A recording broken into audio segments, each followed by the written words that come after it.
Many of you Americans heard about Russian sleep experiment, and some of you might thought that it might have been just a campfire scary story that never happened. Well, I cannot confirm or deny whether such experiment took place, but I can confirm that there was one that did happen, and it was very recent and very terrifying, and it is still sort of going on. I say sort of because we don't know what happened to the subject. It all began in 2014 after glorious liberation of Crimea. President was very concerned about NATO invading the motherland, and he wanted solutions. Little bit about myself. I am an operative of a CSNFSB,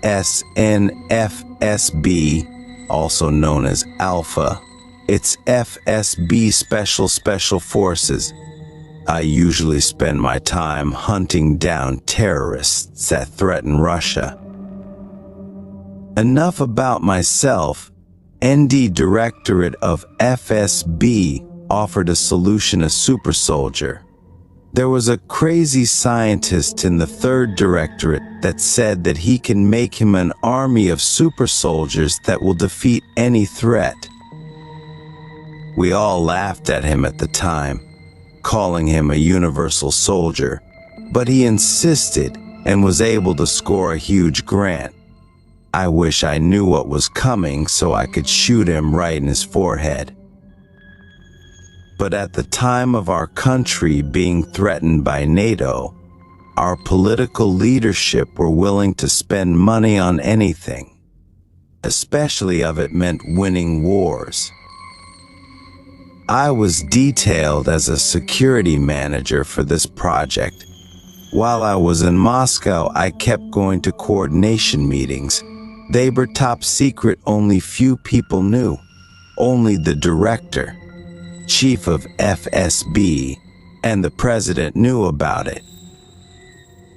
I was able to get my friend Sergei out of Syria and making him my deputy. He was briefed on everything and agreed to participate. The first thing first, we needed subjects.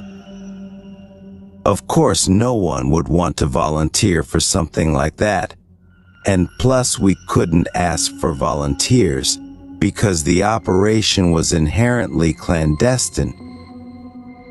I sat down with my buddy Sergei, and we figured out a plan how to get ourselves some subjects off the books. We were going to go to penal colony that held terrorists, and what we're just going to buy one. Meaning being warden of fake prisoner's death and then picking him up. We found a prison just outside of Moscow. It was about 3-hour drive. We grabbed our minivan and started driving. We researched warden's file before going over there. One corrupt bastard he was. He was even nearly fired one time for suspicion of releasing prisoners for a hefty sum of money. Most of them were mafia guys, but now the prison was converted into a colony that had terrorist suspects in it. In Russia, terrorists is a less than human being, so nobody would cry out about disappearance of one, especially if paperwork is straight. I gave warden a call prior to our arrival. We had a suitcase full of money for all of the expenses. We were going to meet at the restaurant where we were discussed the price and some details. After 3-hour drive, we finally arrived at the restaurant. The greedy bastard was already there. There was a bottle of expensive vodka sitting on the table. He really wanted the money.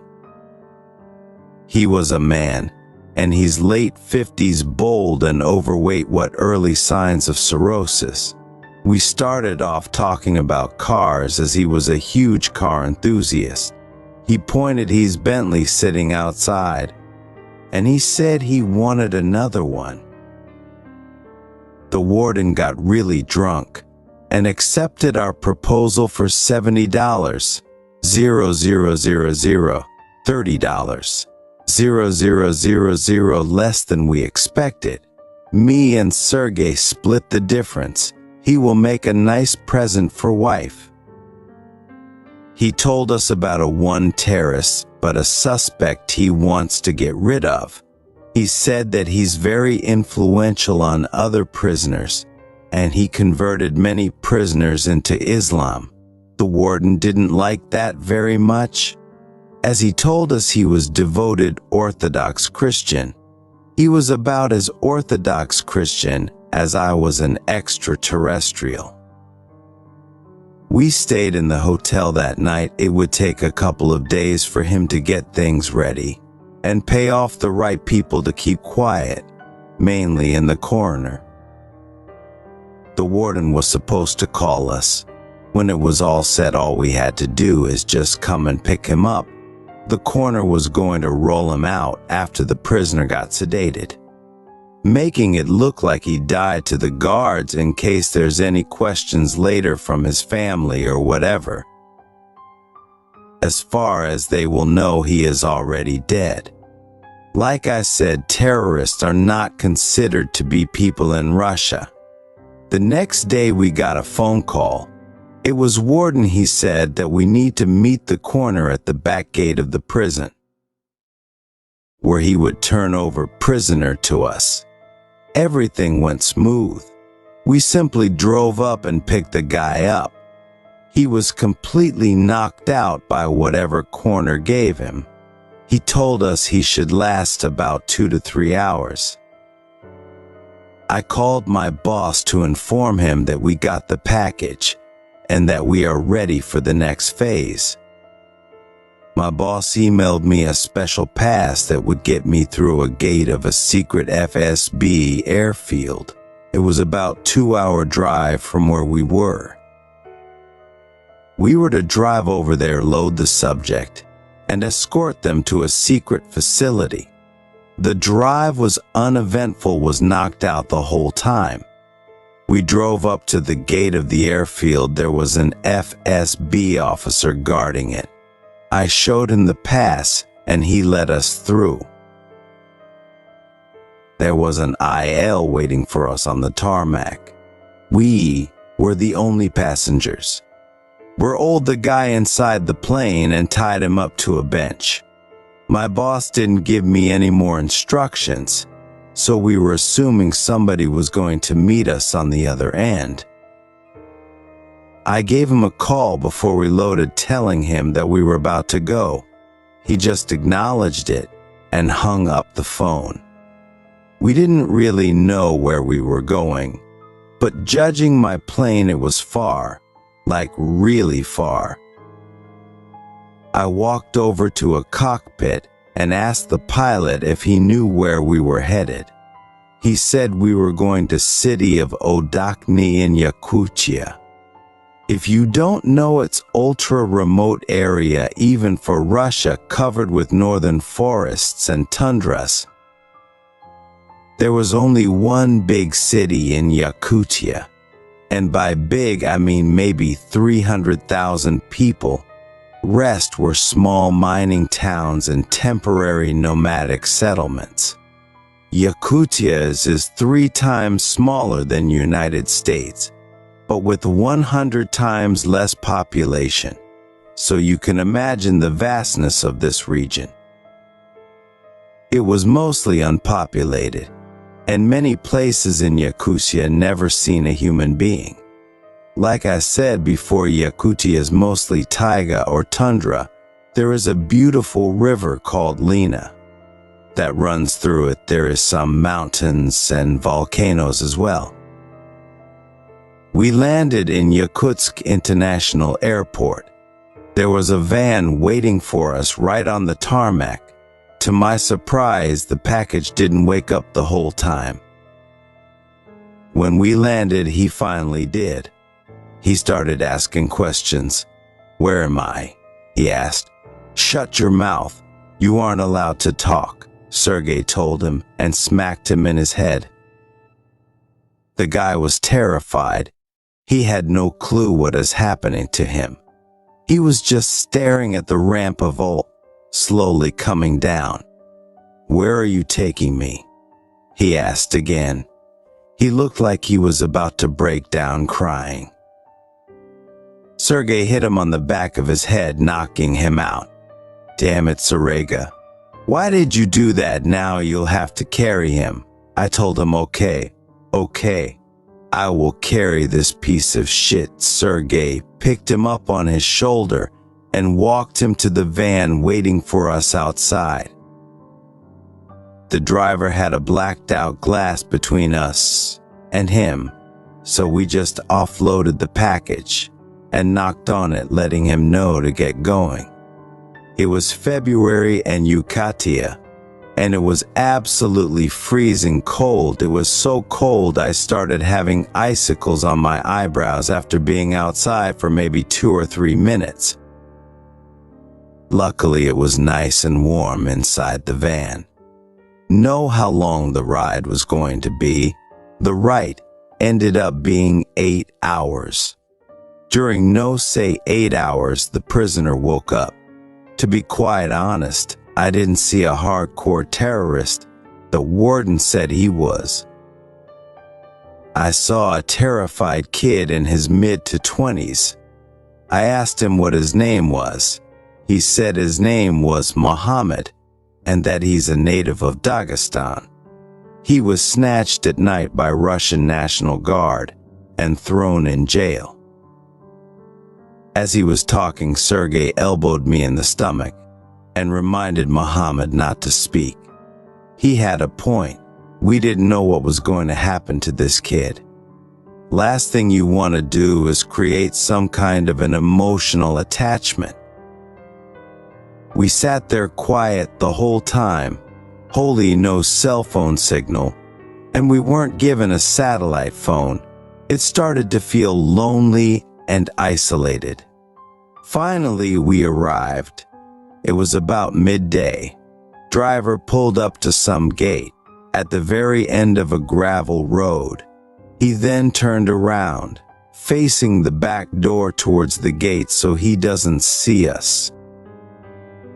We picked up Muhammad and went up to the gate. As soon as we and our stuff was offloaded from the van, the driver sped away. The gate opened up. The scientist I was talking about earlier, Dr. Frolov, was standing there. He told us to hurry up and get them inside the house. It was miserably cold, with a snowstorm rolling in within next hour or so. We went inside the building. The building itself looked like it was built in the 30s. It was made out of solid red brick, which was rather strange for the area. Most of the houses here were wooden. The building was completely ran out on the outside, but you could see where windows blocked by center blocks covered with cement. It looked like it was done pretty recently. There was a generator running on the outside, a huge thing in industrial caterpillar type. Right next to it was a fuel tank. It was huge as well. We went inside the building, and it looked a little better inside. You could tell whatever grant money the scientist got, he didn't steal. It was fairly modern with outlets and cameras all over the place. Dr. Frolov told us to take Muhammad to what he called an isolator. We took him in there and uncuffed him. There was a bed there, and that's about it. Muhammad looked at me with sheer terror in his eyes. I started to feel bad for him, but I had to remind myself that he was terrorist. Muhammad started crying, asking us what we're going to do to him. Hell, even if I knew, I wouldn't tell him, but I really did not know. We locked the door and walked over to Dr. Frolov's office. He had a bunch of screens from different angles watching Muhammad. "Okay, you two sit down," he said. "What you need to know about what we're about to do here is what I'm doing is in the interest of national security, protecting our motherland from Western invaders. I believe in what I'm doing. Do you? He looked at both of us, expecting an answer. We both do, I said. Otherwise we wouldn't be here. Good, he said. Then I can explain you what we're about to do here. The terrorist piece of trash that you see in the screens will receive a daily injection of a classified stimulant.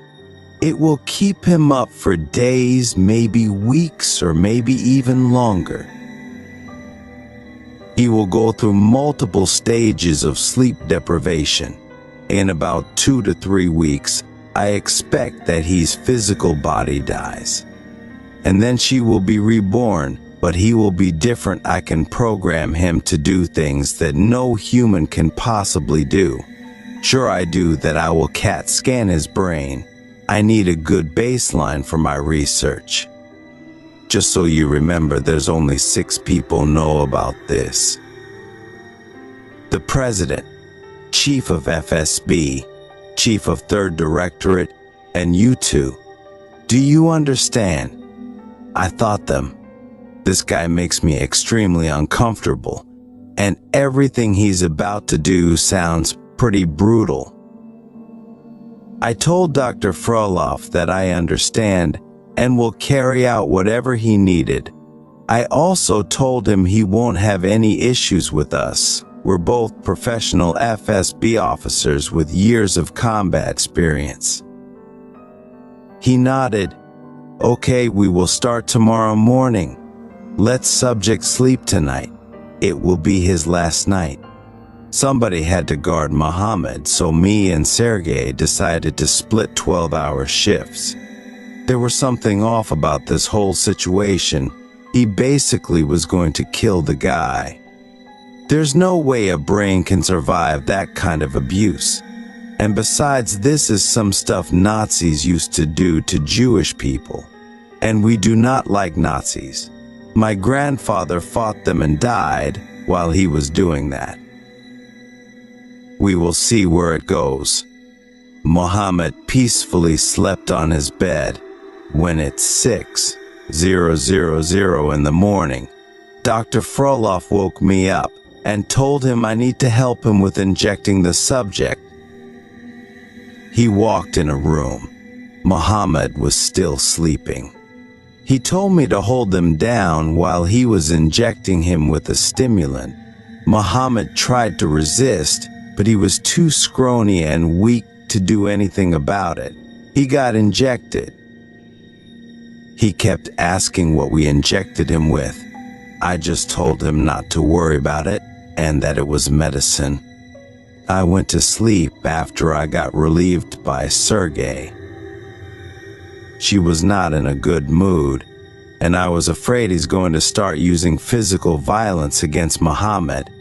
I woke up and went to get some food in the kitchen. The kitchen was fully stocked with pretty much everything we need. There was also a freezing room full of meats and other stuff. I went to relieve Sergei and asked him how subject was doing. Sergei smiled at me and told me that unfortunately he was still alive. I smacked at him and sat down on the chair. I could see Mohammed in the CCTV footage. He was still fine, he was just praying. For next 12 hours I get to watch him and give him another dose in the morning. What does it always have to be me?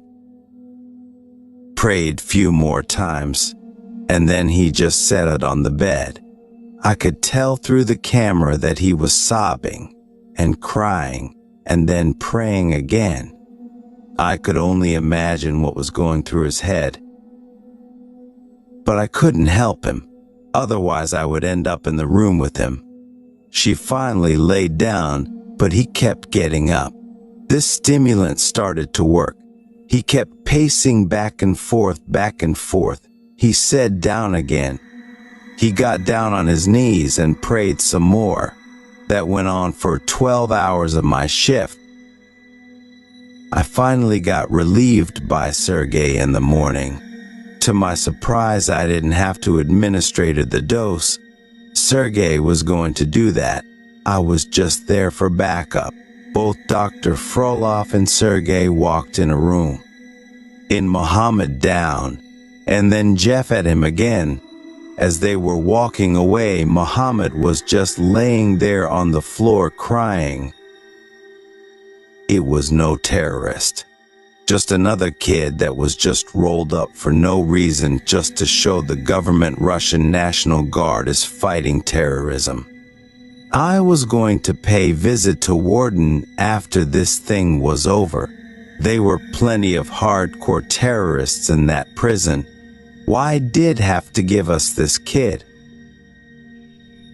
I want to sleep and repeat it routine again. Food back to the screens. This was a second day of Muhammad not sleeping. I could tell he was trying to, but he couldn't. Then he just couldn't tell what was going on. But at this point, he should have been already suspecting that the reason he's not sleeping is because of the daily injections.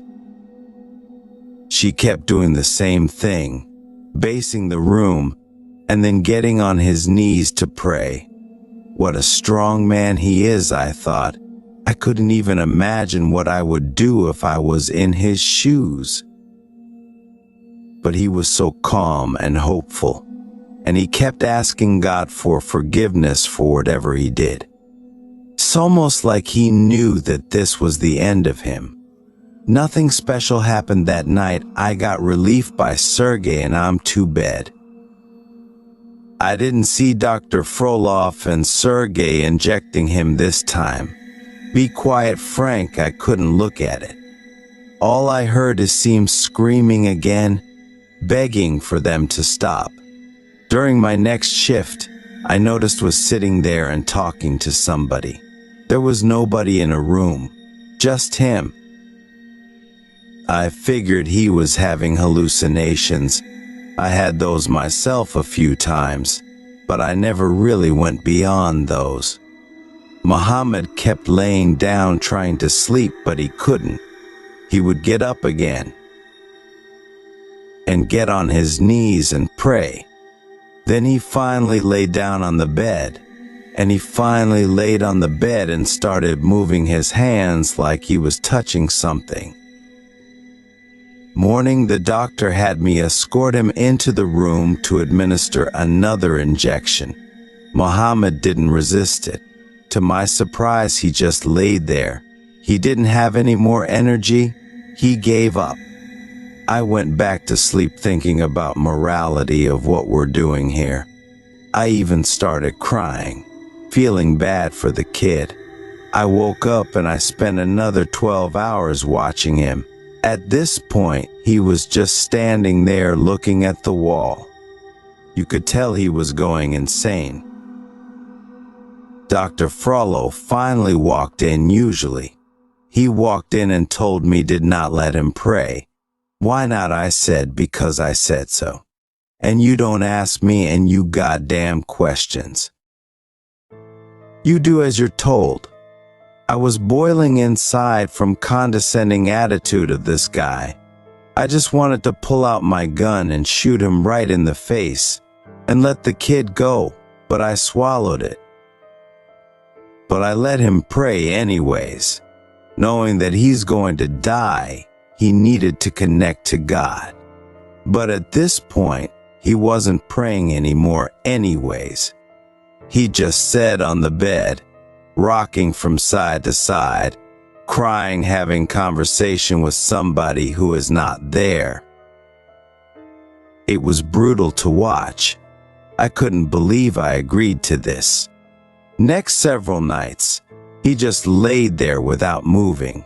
He would get up and pace. I have another conversation, and then he would lay back down. I'm not entirely sure how long he was going to be awake, for Dr. Frollo wasn't talking much about it, so it was mystery from both me and Sergey.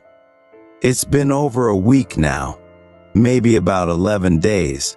The next night, I was manning my post while Sergey walked in on me. He was drunk, really drunk. He sat down on the chair right next to me and was trying to start a conversation. Why don't I just walk in there and shoot him right in his head? I told him that wasn't the job. I don't care what job is.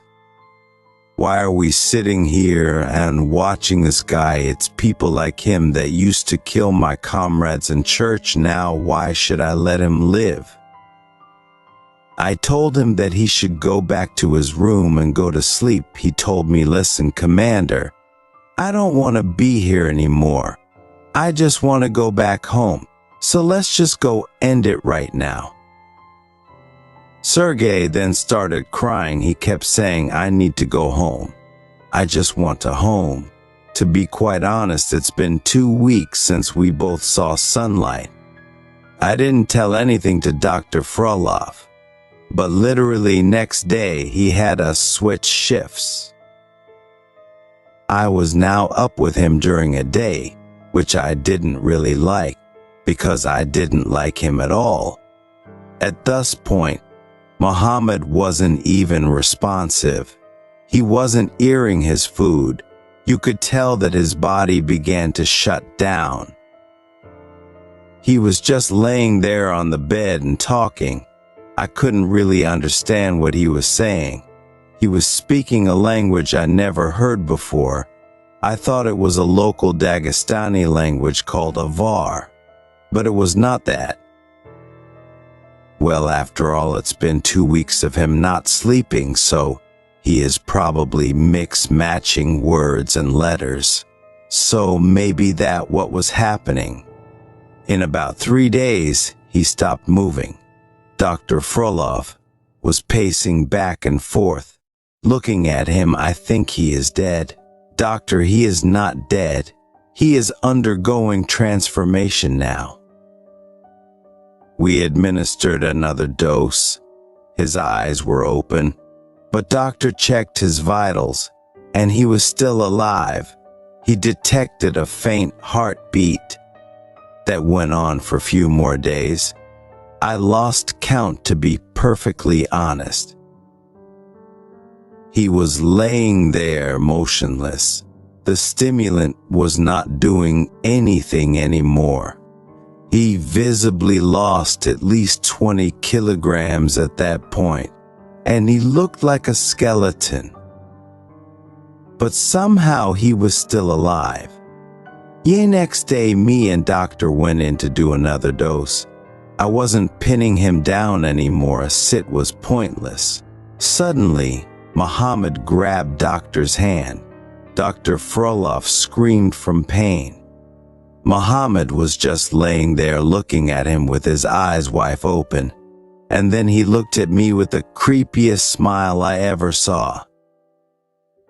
I had chills run down my spine. The Muhammad let go and laid his head back on the pillow. His eyes were wide open. Dr. Frolov jumped back. He said, okay, good, good.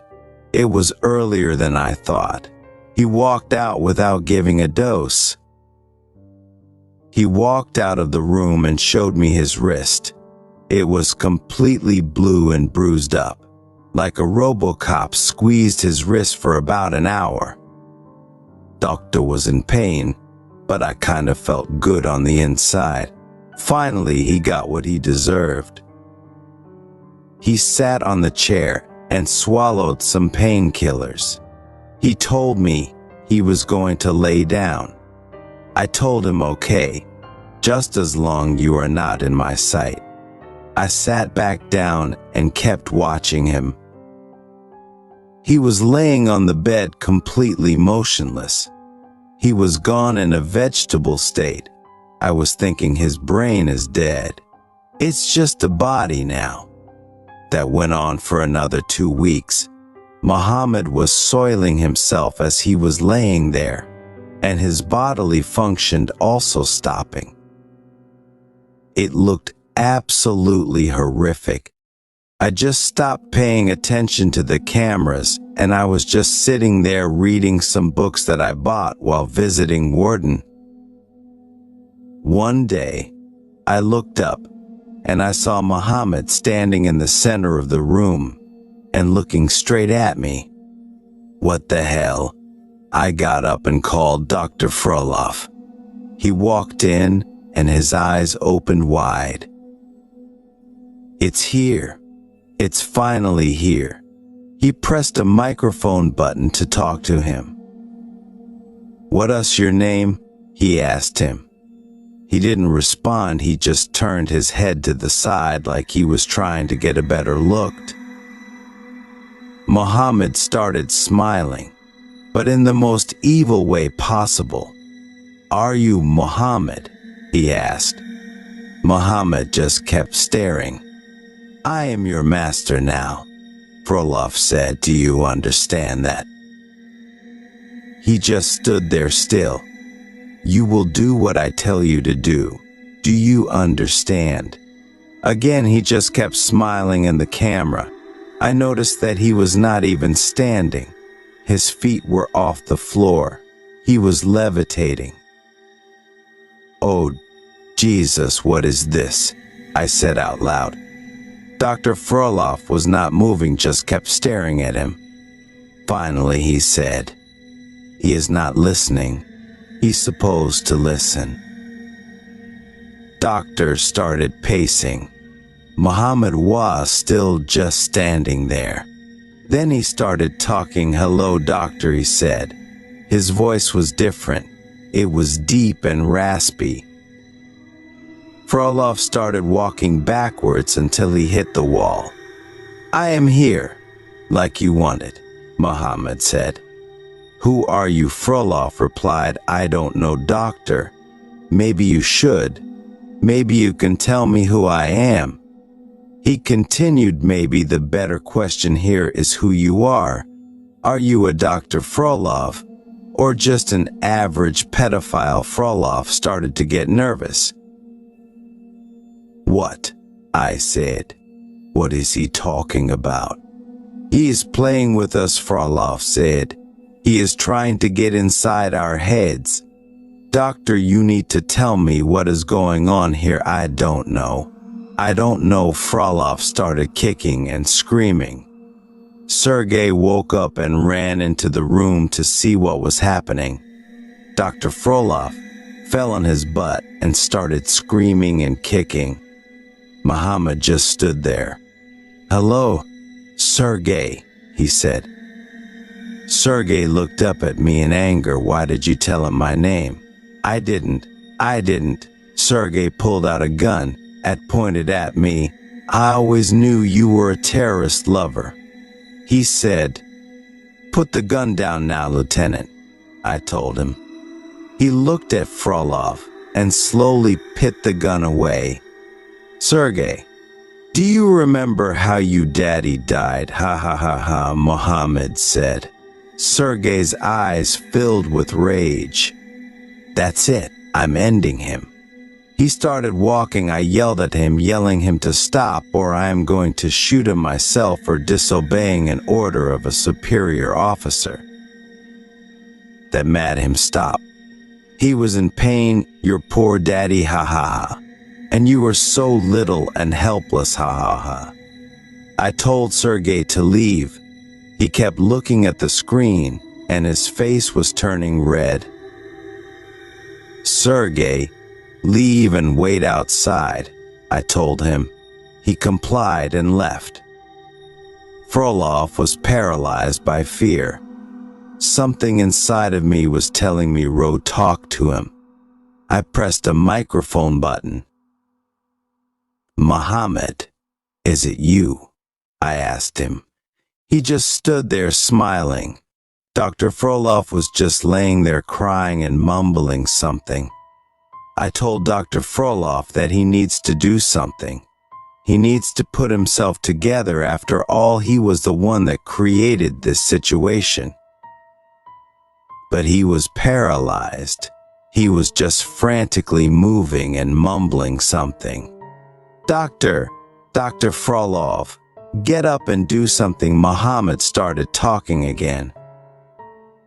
He said, I'm afraid, Captain, he's not going to be able to do anything, because he knows that I know who he truly is.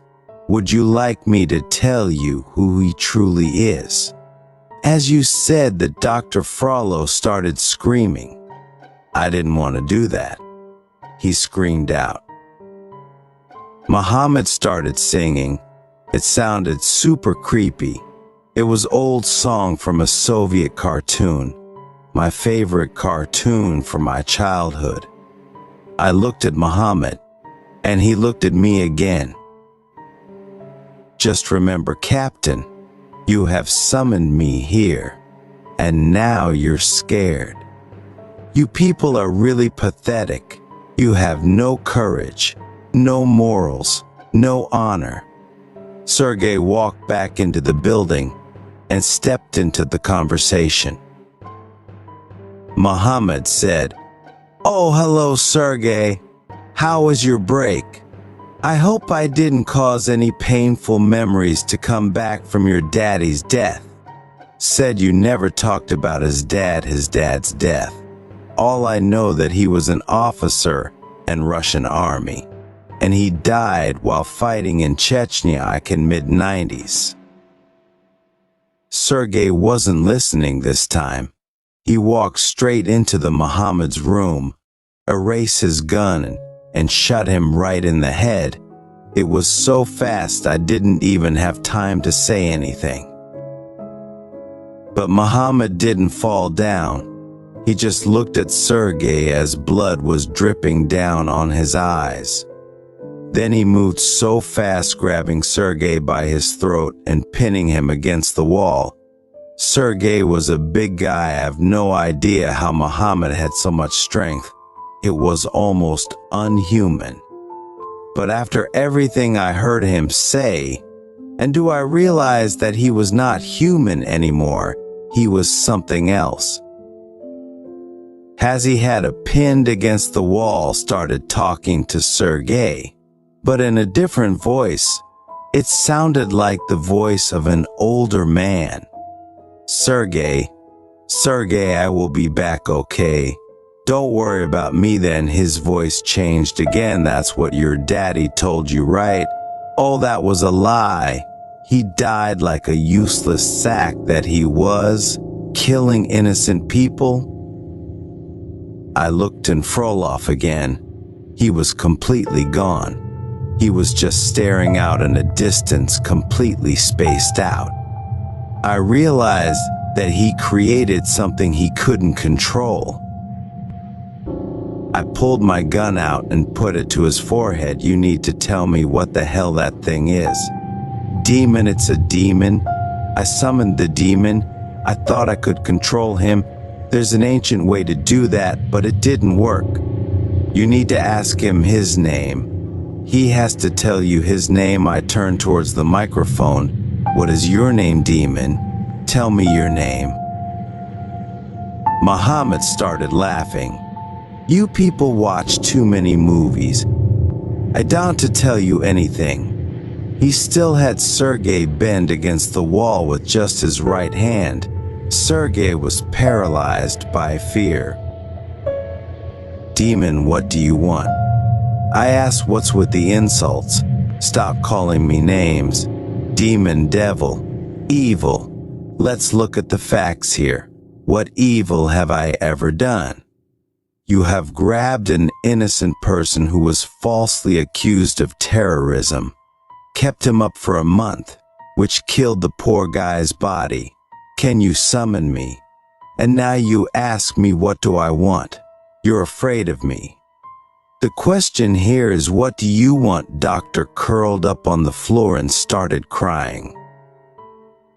I looked at him. "You knew, didn't you? This wasn't about super soldiers. This is some sick prophecy that you're trying to make come true, isn't it?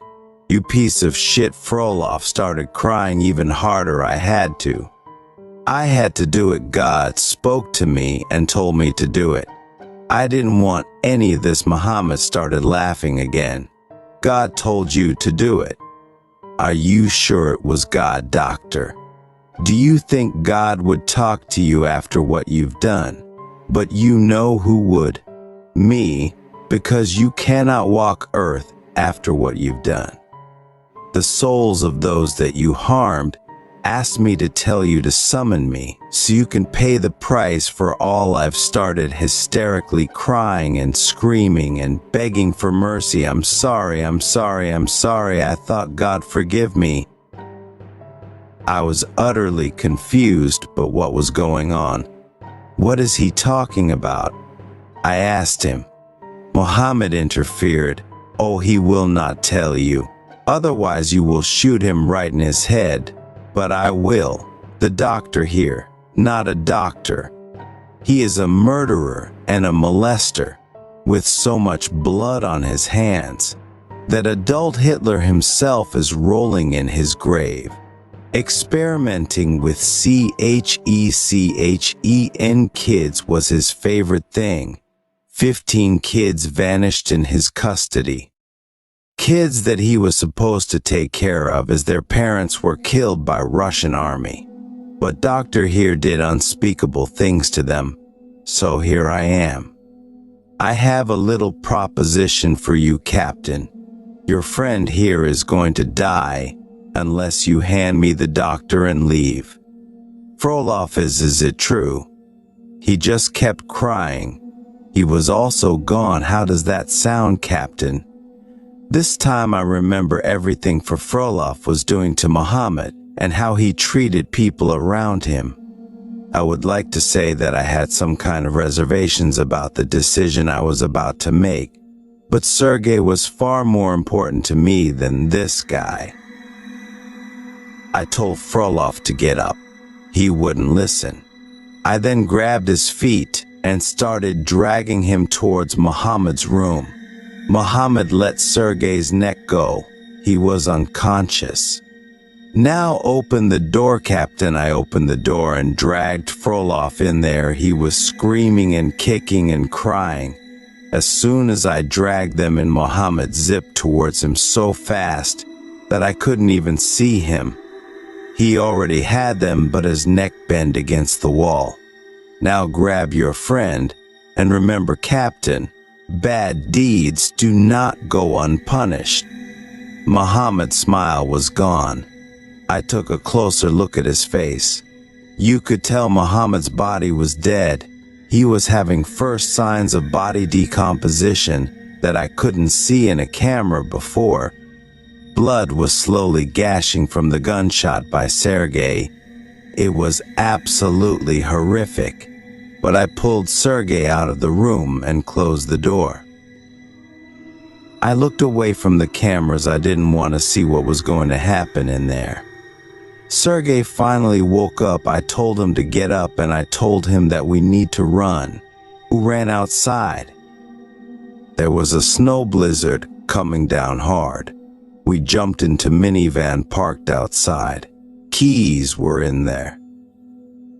Sergei was quiet. He didn't say a word. We took off driving and never looked back. Have you ever heard stories about haunted barracks? Well, I got one for you. This one was sent to me by a United States Army sergeant, a combat engineer. I'm a United States Army sergeant, a combat engineer. My story is a rather strange one. I PCS'd to Fort Riley, Kansas from Fort Lewis back in 2008. I just got back from deployment, and PCS was not something I wanted to do. I loved my unit and wanted to stay, but my branch manager had other plans. I accepted the assignment and moved on. I reported at the beginning of November after a long drive from Fort Lewis. My new unit was 1st Engineer Battalion, diehards, so they called themselves. I reported after processing the post. Battalion S1 assigned me to the 111th Engineer Company, Assassins. My first stop was talk to my new first sergeant. He was just another cookie-cutter first sergeant. You know, don't step on my grass type. I sat down in the chair after he told me to sit. He started to tell me about the platoon I'm about to join. He told me it's full of retards and fuck-ups, so hopefully I can lift them up a little. Or not. After he told me to sign for my barracks room key, he told me that I couldn't leave off post. I was single E5, and At a time, the regulation said that E5s had to stay in the barracks. So the barracks it is.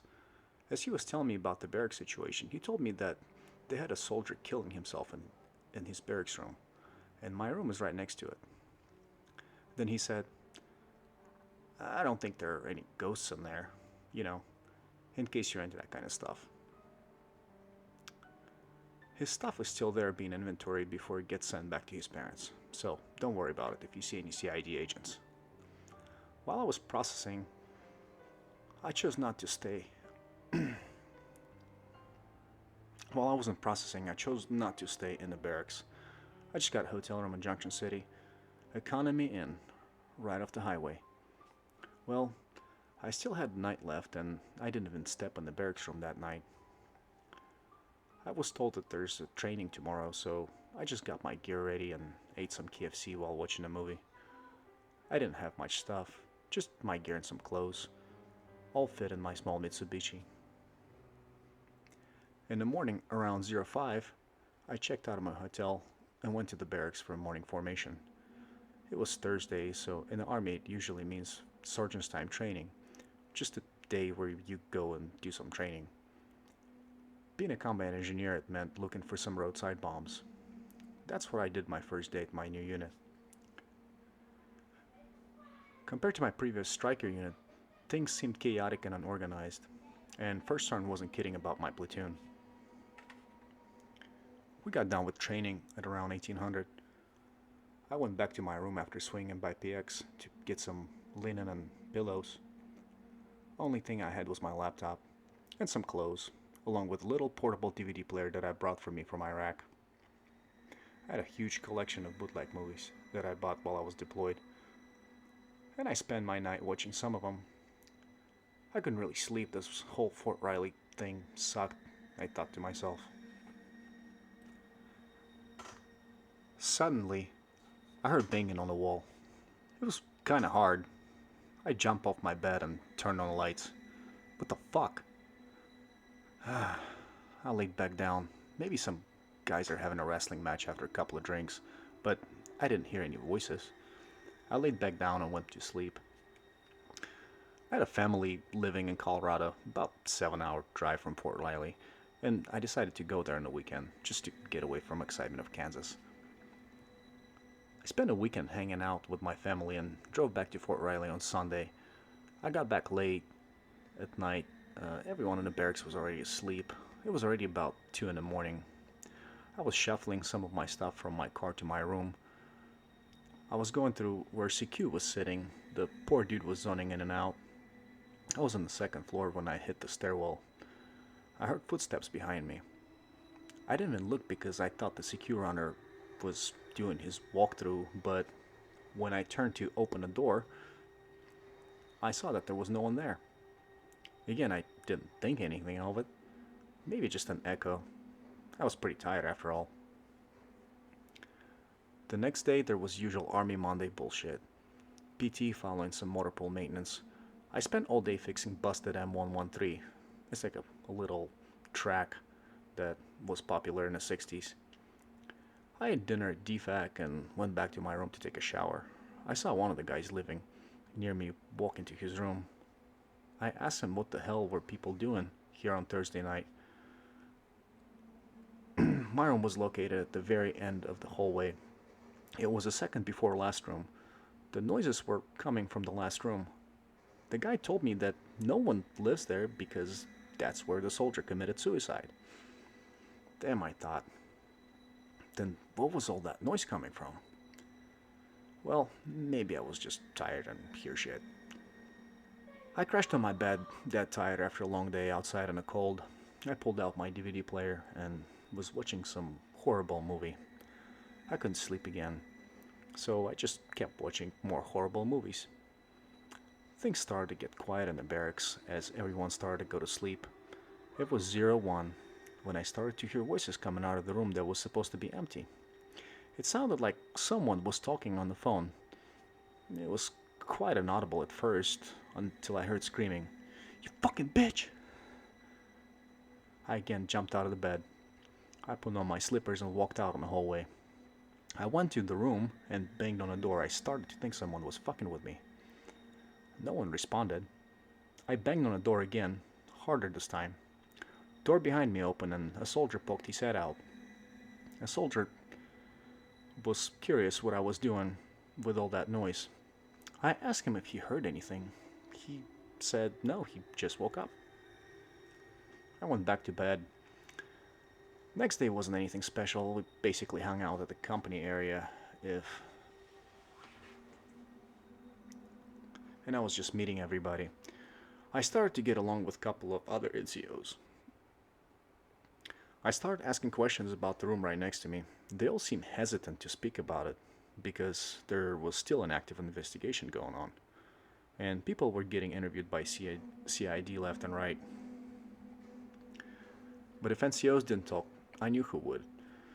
I remember the soldier that opened the door last night. I approached him and started asking questions about the guy who committed suicide. The guy didn't really know much because he just recently got here himself, but he said his roommate does. His roommate went on emergency leave and was gonna come back the next day.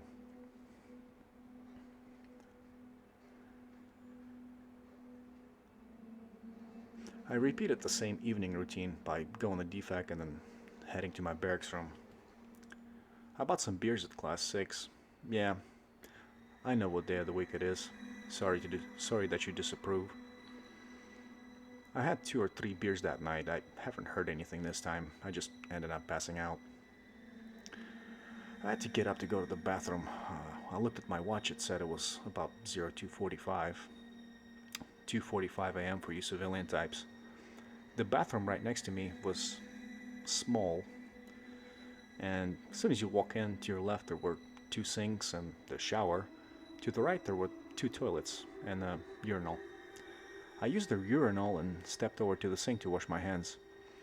Suddenly I started hearing sobbing. It was quiet, but I could still hear it. Both of the doors to the toilet were open, so I wasn't sure where it was coming from. When I turned the water off, sobbing turned into crying. Again, I have no clue where it was coming from, but I had a chill running down my spine. I freaked out and rushed out of the bathroom, back to my room, and back to bed. The next day I was able to chase down the guy that knew what happened. Unlike everybody else, he was very talkative. He was a specialist a couple of months away from getting out of the army, so he cared less for investigative procedures. He told me that the guy committed suicide because his girl left him. Apparently, it was his high school sweetheart, and he loved her very much. After he came back from deployment, they started having issues, and eventually she broke up with him. Maybe there's more to that story, but that's all I heard. One day he had a very angry conversation with her on the phone. After that, he went to the bathroom where he spent about 2 hours. And then he went back to his room, put a gun to his head, and squeezed the trigger. It was late at night, and somehow nobody heard anything. He wasn't found until a couple of days later. A huge failure on the part of his team leader, who was supposed to check on him daily. That's why NCOs were not talking about it much. Either way, I heard enough. We didn't really do much that day, just same old army nonsense. We finished the day by getting ready for Thursday training, signing out some trucks from Task C. It's like a training support warehouse that had all the equipment that unit can come and get. The other half of the day, I was still fucking with the broken M113. It had a huge Class 3 oil leak. Class 3 means that oil was literally pouring out of the engine block, flooding the bottom of the track. I went back to company area after leaving motor pool. When I walked in my office, my platoon sergeant informed me that I had to cover down on CQ for another guy. It wasn't a huge problem with me. Nothing happened that night, thank God. Next morning after PT, I reported to CQ desk. CQ duty, or charge of quarters, is basically you're being up 24 hours, reporting anything that happens in the barracks to your commander and first sergeant after hours. Most of the time, nothing happened. I was hoping I didn't have to call the first sergeant. Most of the time, you'll get your ass chewing for not getting enough information about the incident, but that doesn't happen very often. My night on CQ was pretty quiet. At around 0300, I got up to do my CQ checks. I walked on the second floor, checked my cleaning closet and bathrooms and cleanliness. I started walking to the other end of the hallway where my room was when I saw a soldier dressed in ACU walking into allegedly empty room. I yelled down the hallway at him and told him to stop and get out of that room, since I had a very clear instructions from my first sergeant about not letting anybody in there. Soldier didn't even react like I existed. He just walked in the room and slammed the door. How the fuck did he do that? That thing was blocked and only CQ and the first sergeant had the key. I went down to CQ desk and pulled out a key for that fucking room. I told my runner I'll be right back, and I went to the second floor and went straight to it. I went in and turned the lights on. Room was in state of a complete mess. There was some evidence bags, tape, along with belongings of a soldier laying all over the place. Who the fuck was that guy that walked in here? And what the fuck was he doing? And his ACU's at 03 in the morning. Did I just see a ghost? Quite frankly, I didn't catch what he looked like. I didn't even see his face or any other features. As I was looking at the room, bowl locker door just slammed shut. Chills went down my spine and an overwhelming feeling of fear took over. I didn't even turn the lights on. I just closed the door and went downstairs to smoke a cigarette. I wasn't gonna go tell anybody about this. I didn't want anybody to think that I was crazy. Those were different times. Nowadays you can openly talk about your mental health, but not back in 2008. I finished my CQ shift on Thursday morning. To my luck, I didn't have to do training. Yay. I just crashed on my bed and passed out. I woke up right before dinner and went down to DFAC to get some food. It was already kind of late, but I couldn't sleep, so I decided to take a drive down to Topeka. With no particular destination, just driving around and exploring. I got back to my room at around 10 o'clock. Barracks were still well and alive, with dudes drinking and playing Xbox with their doors open. I was a new guy, so I wasn't just gonna stumble into somebody's party. I still had some beers left, so I decided to finish off the six-pack. I couldn't sleep again, so I was hoping beers were gonna help me with that.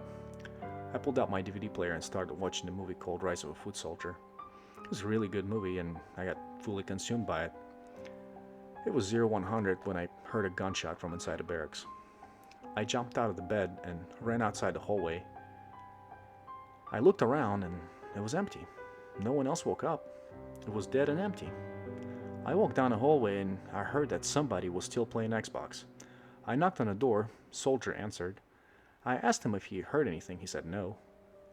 Damn, there it is again. How come I'm the only one that hears shit around here? Is this ghost hunting? And is it haunting just me? Well, that's some hazing bullshit. After this incident, it was quiet for a while. I didn't hear any more noises coming out of that room, and I thought finally it was over. I ended up going home to Colorado for 2 weeks of leave. I came back on January 2nd. First night after I got back, it was quiet. What I saw was still giving me creeps, but I started to forget it. But on the second night, it came back again. I went to sleep early that day just to catch up on sleep I lost while I was driving from leave. I took some NyQuil and passed out. Suddenly, a super loud police knock woke me up. I freaked out thinking I missed PT, and it was my squad leader knocking on the door trying to wake me up. I did take some NyQuil, and it usually knocks me out like that. I got up expecting to see my squad leader at the doorway, but when I opened the door there was nobody. In fact, it was quiet. I looked at my wristwatch and I saw that it was 0300. God damn it, I thought. Maybe it was just a dream. I collapsed back on my bed and heard a knock again. At this point, I didn't know what to think. I started to think that I was going crazy. For all I know, maybe I was. I didn't open the door this time, but knocking just kept going. I started hearing voices. They were kind of fade, but it sounded something like, "Help me, please, I just need to talk to somebody." What the hell, I thought. This is too much. I rushed to the door and swung it open. I don't know what I was thinking. I left the wall locker doors open behind me, and as I opened the door, they slammed shut, loud as hell. I ran out of the room and ran to my car. Fuck that. I ain't going back in there. I'm talking to the first sergeant first thing in the morning, and if he sends me to mental health, I'm going fucking AWOL. I slept in the car for the rest of the night with just my PTs on. At around 05:45, I drove over to the company, hoping to run into the first sergeant. I pulled up and saw his car parked in a spot. Awesome. He was there in the meeting with the company commander and all the platoon leaders. So I waited right outside his office until he was done. Finally, he walked out and saw me. He asked if I wanted to talk to him. I told him yes. When we walked in his office, he closed the door and asked me if it was about my barracks room, and I said yes, it was. He lazily sat down with an attitude and put his feet up on the table. He said, "Look, I'm sick and tired of you E5s bitching about your barracks. Lucky for you, I'm getting a new batch of soldiers. And guess what?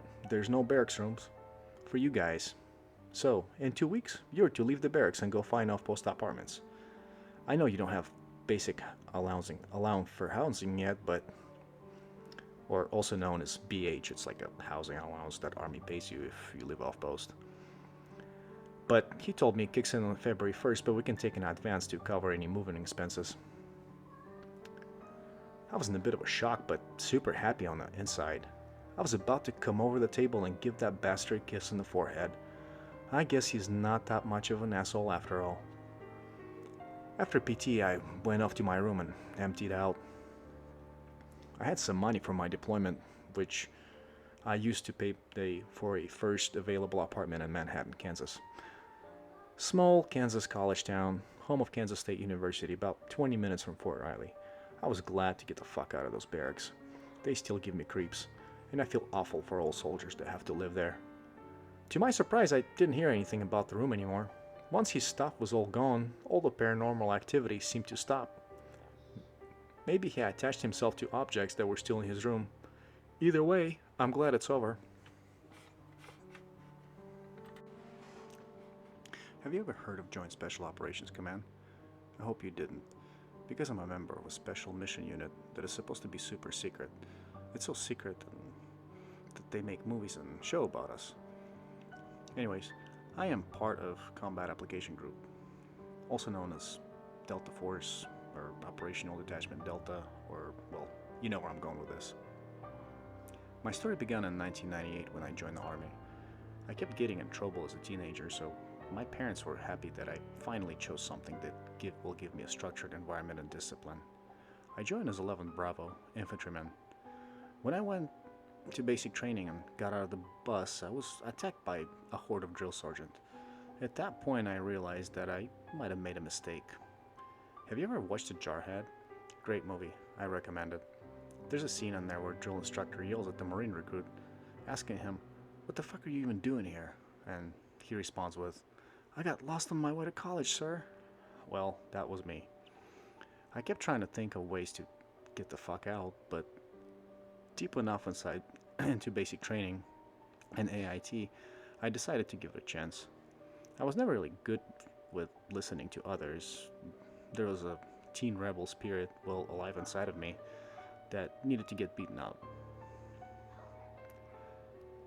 And basic training did just that. I graduated basic training and went down to Fort Stewart, Georgia, 3rd Infantry Division, Rock of the Marne, just in time to deploy to Kosovo.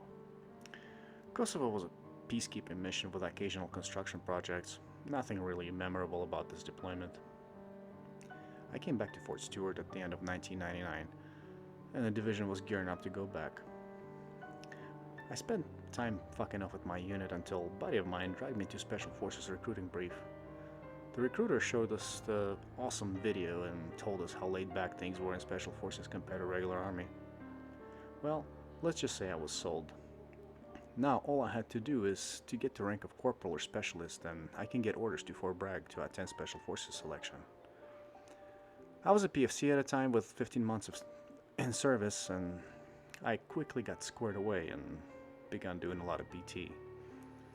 My next APFT, or Army Physical Fitness Test, I scored 300, which is maximum score.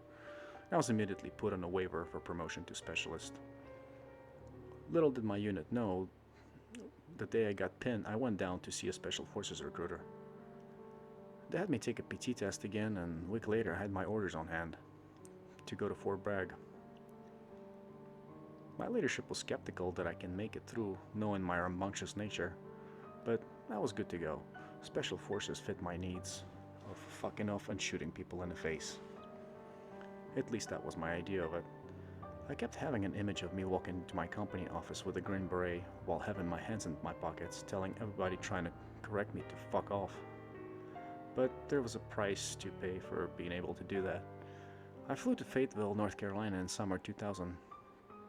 Paid for my hotel on post. It was called Airborne Inn. It was rather nice for an on-post hotel. I was able to chug a couple of beers the night prior, beginning of SFAS. And finally, the next morning, I headed down to the parking lot where SFAS cadre were picking us up. Instant feeling of regret came again when I showed up in my stripped-down BDUs with a white engineer tape. I realized I'm back to the crazy training environment. We were loaded on the truck and driven to the place called Camp McCall. That's where selection takes place. Surprisingly enough, I was quickly in a groove. It was demanding physically, but it was very laid back overall. There was no screaming and pointless mass punishment events that are so rampant in basic training. I was rocking all the training events. Luckily, all of them were physical, with some mental mindfuck games, but that was only during land navigation course that's called STAR course. To my surprise, I got selected. The Special Forces qualification course is a long journey. After I finished the SEER school, also known as Survive, Evade, Resist, Escape, in a nutshell, it's just a course that teaches you how to survive as a POW. I walked out and I found out that the United States was attacked on September 11th after graduating on September 20th. Frankly, all I wanted to do at that point is to go fuck some shit up overseas, but I still had to go through Robin Sage. That's like a capstone course that teaches you how to operate as an ODA, or 12-man team that recruits, trains, and employs natives to overthrow their governments. Ha ha ha. No, really, that's what we do. After graduating and donning my green beret, I already forgot about going to my unit and telling everyone to fuck off. I got assigned to Fort Campbell, 5th Special Forces Group, 2nd Battalion. 5th Special Forces Group was assigned to Central Command, right where I wanted to go. They were in charge of task force running things in Afghanistan. I deployed with my team at the end of 2002. When I deployed, I ran into some Delta Force dudes. They were even cooler than us. They had some awesome gear and didn't even have to wear uniforms. Damn, I thought, I should check this place out. During my deployment, we mostly trained Afghan forces. They were kinda useless for the most part, but they were getting better as we went. The deployment was only 7 months, so I came back in 2003 just as Operation Iraqi Freedom was kicking off. My company was already tagged to go to Iraq to train Iraqi counterterrorism unit. I decided to contact Delta Force recruiter. Their process was similar to Special Forces, but a lot more cryptic. I emailed my application packet and got a response. I was told that my application is being reviewed and they will contact me. And they did. About 2 weeks ago. Right before my ODA was about to get on a plane to go to Iraq, with set of my orders to report to Virginia for selection. My team captain was a bit pissed, but there was no shortage of volunteers to deploy to Iraq. They let me go and I was on the plane flying to attend Delta selection. The Delta selection sucked even more than FSFAS. The rugged terrain and longer rock marches really beat me up. Luckily, rock marching and PT in general was never my problem. I went through Delta selection and got picked up again. I attended a course called OTC. It's an operator training course. 6 months of shooting and CQB or close quarter battle. It was like the coolest thing I've ever done. You shoot so much it becomes like a second nature to you. It's almost like a weapon is an extension of you at that point. The atmosphere was different from Special Forces. I grew up in California, so surfer-like culture of Sea Squadron was like a paradise to me. I was surrounded by badass dudes, and I can finally call myself that as well. Yes, I was a badass. No one can stop me now. Well, to my disappointment, I quickly got humbled. Being a new and the youngest guy on a team, I was being treated like such until I proved myself. My team leader, let's just call him Wild Bill, said, "You have a lot to learn," when he first met me. That's about the only thing he said in the next 2 months. We were headed back to Afghanistan. The rumor had it we were to continue search for Osama bin Laden. Since Delta already caught Saddam, he was back at the top of the list. We deployed to Afghanistan in 2005. Finally, I got to go to my first mission. It was a high-value target capture or kill. We flew in at night and raided a couple of empty houses, not finding anything. We turned around and went back. That went on for a couple of weeks. Finally, we had an intel hit on an American hostage. But the location was not in Afghanistan. She was held hostage in Iran by an Islamic Revolutionary Guard Corps operatives. Wild Bill was visibly concerned about hitting Iranian territory, but the village she was held in was close enough to Afghan border where air support can drop some heat if we needed it. We were briefed about how sensitive this mission was. This was a quick in and out. Intel picked up about 4 guards and some civilians that were hanging out. The whole thing was a bit bizarre. All we knew that hostage was an Israeli-American physicist. What the fuck was she doing there? She wasn't teaching advanced physics to Iranian kids, did she? But we told everything. We told the rest of her background was highly classified, and all we needed to know is that what she looks like. Well, fair enough. We began planning and rehearsals for upcoming mission. Birds were gonna fly below radar and insert our team right on the roof of the target house while the second team lands on the ground. Should be easy peasy. We thought 4 guards wasn't a whole lot to take out if we worked fast enough. We had to be in and out quick because there was a scheduled 500-pound bomb drop on the target house right after our exfil. It only gave us a couple hours for mission to be complete. That was a huge concern for Wild Bill. He wanted more time, but Commander said that it was all he was going to get, given the fact that mission is in Iran and not in Afghanistan. We finally got on the Chinook that was going to take us to the target house. It was about 2200 with a 2-hour flight. We were going to get picked up by the other sortie of Chinooks just because of how far it was. There was a quick reaction force consisted of Ranger platoon that was gonna hang out near the border on a makeshift helipad in case we ran into some issues. We flew low to where you could almost smell vegetation from the mountains below. Finally, hit the objective. Chinook hovered over the target house and we quickly fast drove down. We could see the second burn landing out in the distance with dudes running out of the back of the ramp. All I was doing at that point is following the guy in front of me. The building itself was a small 2-story structure with a double roof, which had a little balcony. We jumped down on the lower roof and started scanning for threats. The ground guys were busting through the gate when 2 guards ran outside without knowing we were right behind them. We took both of them out faster than they could yell out. I put good half of a mag into one. The gate was busted and second team started pouring into the compound. We turned on our IR markers so they don't mistakenly shoot us. They already knew we were there and they just went straight for the door, which was left open by the guards. We heard yelling in Farsi and we saw our remaining 2 guards walk out with their hands up. Damn, that was fast. Now all we gotta do is take the hostage and get the fuck out. The guard kept pointing inside and saying, "Danger, danger," in English. I didn't really understand what was going on, but Wild Bill was having none of it. Guys threw both guards down, tied them up, and moved into the house. As the ground team entered the house, things got quiet. All I kept hearing on the radio net is guys calling out, "Clear, clear." When suddenly, I heard, "What the fuck is that?" And shooting started. It sounded like hundreds of pieces of bacon started popping out of nowhere. I got startled and looked and took a knee. I didn't know what was going on, but something went horribly wrong. The assistant team leader motioned to us to come inside the house and see what was going on. 3 guys stayed on the outside pulling security in case reinforcements show up. I went inside the house. I was expecting to get in a gunfight. My blood was pumping. The radio chatter fell silent right after the shooting, so I thought the whole team was just died in place. We went inside looking for them, but there was nobody there.